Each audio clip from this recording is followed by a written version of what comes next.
that control. So what can we expect from you in the future? Because I know you must have, surely you've got plans. You know some of the plans. We know some of the plans, and they are absolutely brilliant plans. They've been leaked. They've been leaked, but we're going to keep them quiet until Jayda gives us the say-so to say something. Yeah. But so let's. Right, so we've covered. We know your feelings about Islam. We know your feelings about Chowdhury. I've got the exact same feelings with you. Obviously, I think that our movement. There's several things that defines our movement. There's several issues that define our movement at the moment. And obviously, you were a part of Britain First, which was at the time the biggest counter-jihad movement. You know, like I said, we've seen videos of you steaming into bookshops in Birmingham, telling paedophiles at kebab houses, you know, your opinions on them. But I also feel now there's like 3 issues within our movement. Well, 4 so it's Brexit, free speech, the Islamisation of this country, which includes girls being groomed and raped, and it's also about, you know, like there's some people that support Tommy, there's some people who don't. Like I said, I've always been a Tommy fan. I think he's brilliant, and what's happened to him is absolutely disgraceful. But what do you think would unite this movement? What are the 3 main issues you think that would unite us all, where we could all actually come together and actually stand as one, you know, as one person? Well, I think again it comes down to finding middle ground. Like, of course, the likes of Tommy, the likes of yourself, the likes of myself. I always say that we're probably a bit like Marmite, right? So you either love us or you hate us. Some people, I guess, are indifferent. They don't really follow politics. But I think anyone who is interested in the political landscape and the future of this country, the whole world has become more polarised. So if you look from the UK to the US to the whole of Europe, you'd see in previous generations they weren't particularly polarised, not in the sense that we are now. Now it is literally like kids in school are being taught about left wing, right wing. I didn't know what that was when I was in school. I had no idea. Like, we didn't learn about that. So I actually don't mind the polarisation of the nation, because what it does, it sets the 2 ideological opinions apart, and we can clearly see who's against us, and against us are the Marxists, the liberals, and that's good. But what we have is a fragmented side that we would find ourselves on. They would call it maybe right-wing or Christian extremists or whatever they call us, right? Patriots, nationalists. I don't mind. I'm done with labels, right? Because labels cause harm. Labels caused harm in Rotherham. 1,600 girls got abused because people didn't want to get labelled. So you can label me what you like. Couldn't care less. It won't stop me. I think what people need to do is find their common ground. So whether the issue is that they love Tommy Robinson, I am pleased to see the amount of people that have come out and support Tommy Robinson. Not just because, like, everyone loves him. You can't not love him. Like, you just can't. Got something about him, isn't it? Yeah, like, he's just charismatic. He's like the cheeky chappy that can literally get away with anything. He can say anything, but you know, he's on it. This is the thing. He's honest. He doesn't dress it up. He's not really rigid. It's not fake. It's just him. And people respect that, because they can pick up on who's putting on a show and who's genuinely concerned. I see that with yourself as well, though, because the way that I like, obviously, like you, I don't care what this is, but you are like in another level. You know, there's you and Tommy at the top, and it's true. And then you've got the rest of us that have started to become active. We've not got as much experience as you. You know, you've been active 6 years now. But like, so we look up to people like you and Tommy for inspiration and for influence, which I'm happy to say, you know, Tommy inspired me. You've inspired me. There's another lady, Tracy Blackwell, who lost her child in a tragic.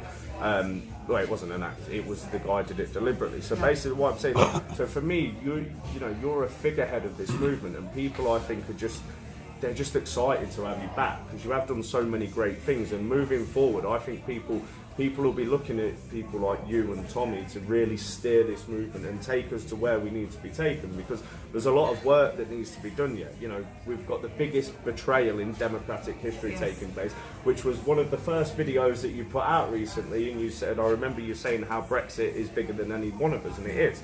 And that should be one of the most pressing issues. But then, obviously, we've also got the Islamisation, and we've also got free speech being eroded away. So it's refreshing to see that no matter what's been thrown at you, you know, you're sat here smiling, travelled a long way today, we've both travelled a long way, but you're still here fighting. And I think that will give so many people inspiration, and it rightly should.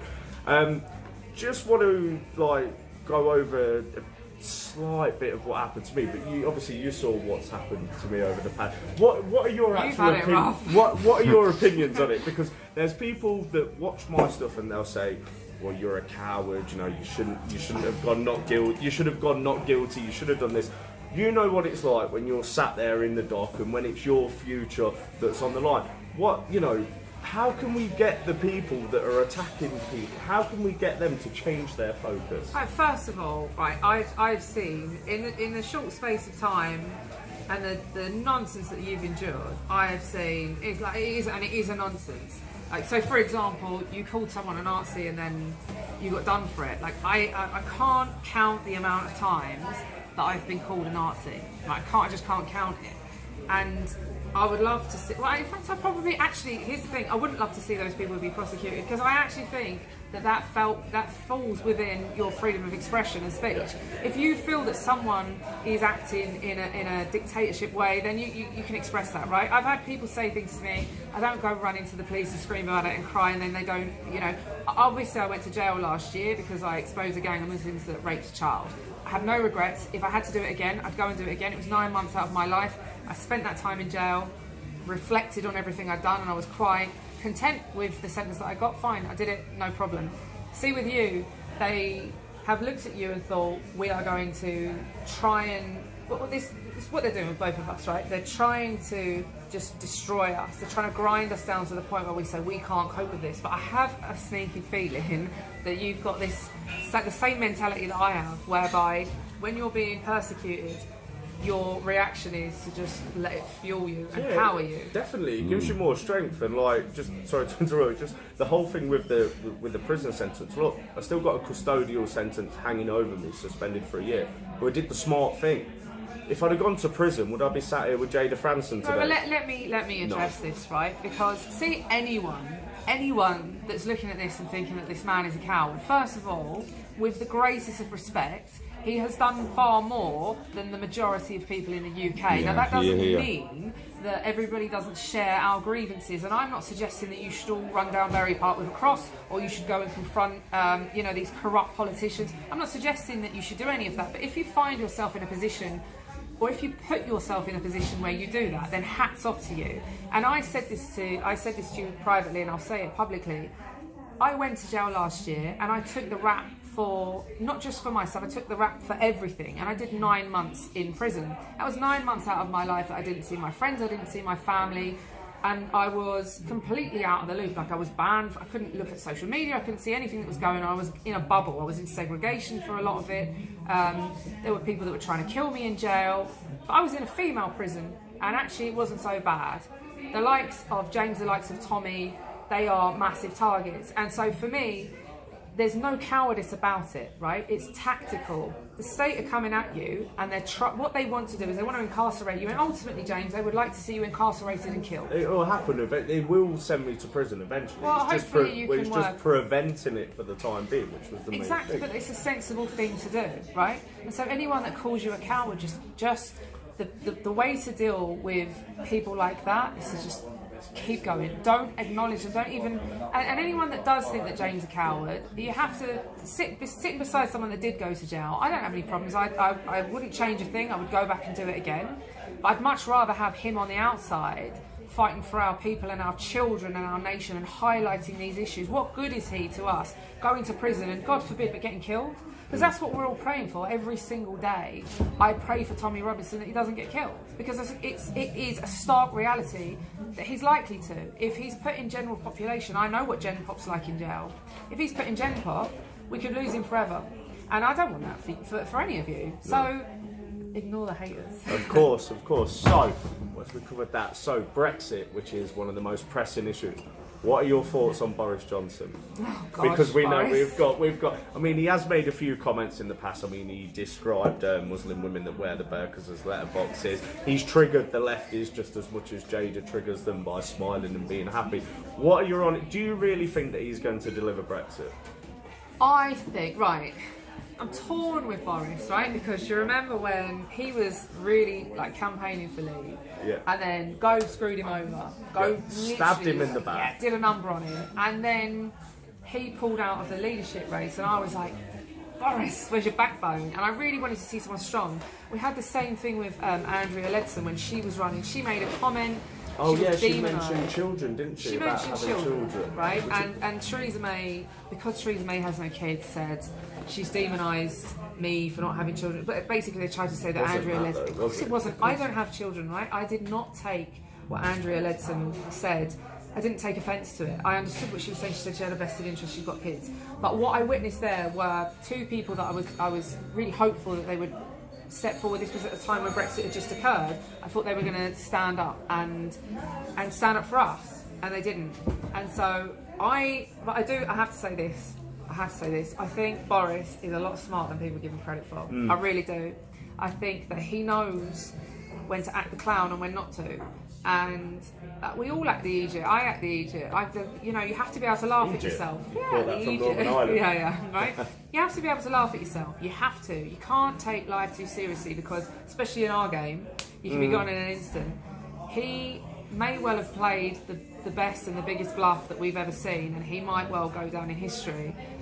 I am not entirely confident that he has got the backbone to say no deal Brexit.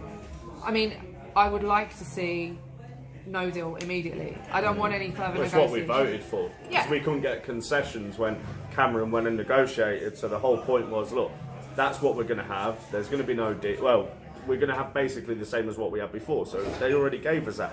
And all they've done is betray us and lie to us and portray Brexit voters like us, that we're thick, we're racist, we don't know what we're talking about.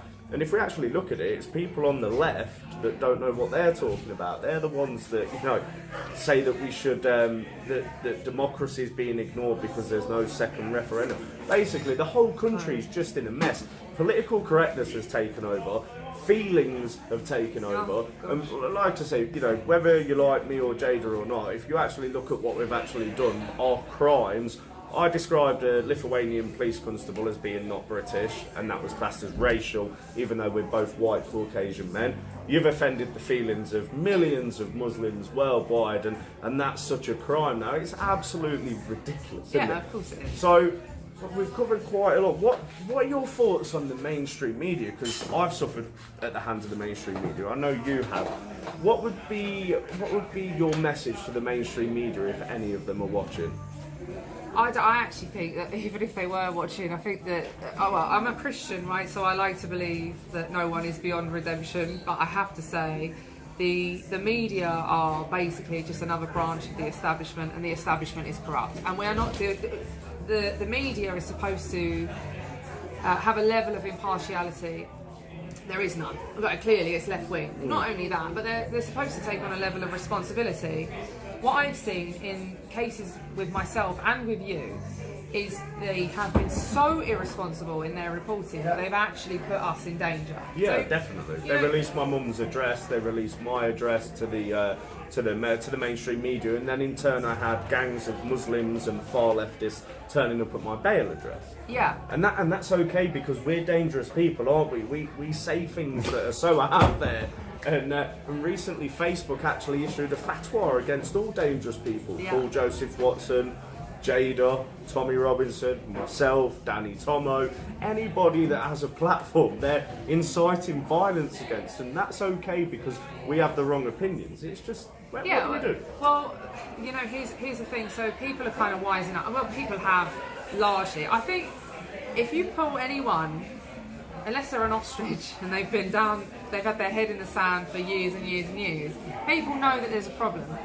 Right, let's get real. We know there's a problem with Islam. We know that Islamic terrorism is intrinsically linked with the Islamic scriptures. I think that's kind of a basic concept that we've all grasped. Just look back at Muhammad's life and his companions. Absolutely. I think we know that the mainstream media are not